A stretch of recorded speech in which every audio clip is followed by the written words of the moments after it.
Here with reaction is Fox News senior judicial analyst, Judge Andrew Napolitano. Good Judge, morning. did she do anything illegal here?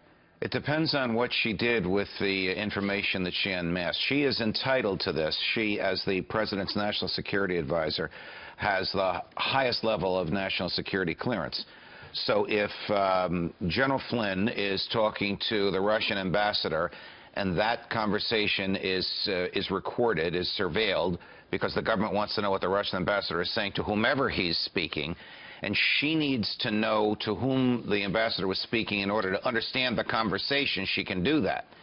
Can she reveal the identity of the American for a purpose other than national security? Absolutely not. Can she ask for more Americans involved and then unmask them and say to her boss, by the way, guess what Trump and Manafort were talking about last night? You know what that's called? That's called espionage.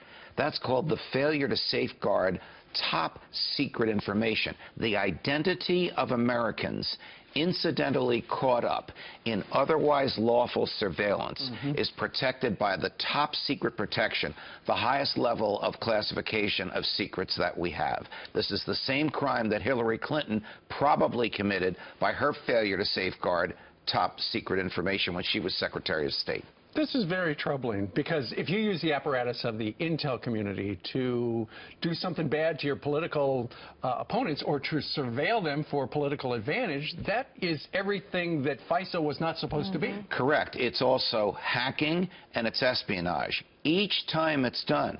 So the FBI must examine this, and she must be challenged as to why she needed this information and what she did with it. She only had one boss. She only reported to one person. We all know who that was. That was the President of the United States. Right, and reportedly, a lot of these conversations had nothing to do, or actually none of the stuff somebody saw, according to sources in the press today, had to do with Russia. So there's no national security interest. If there's no national security involvement, then she has no right to examine it, and she has no right to reveal it, even if the revelation is not in public, Judge, don't you even know, if the revelation is in private. She's going to get away with this, though, right? She can always say she did have a national security interest because they were checking to see if he was colluding with Russia. You know, that's all she has to say, and she gets away with it, right? Well, no. She can say what she wants, but the FBI, when they're investigating this, should challenge her as to whether or not what she's saying is true. Right. Think about what happened.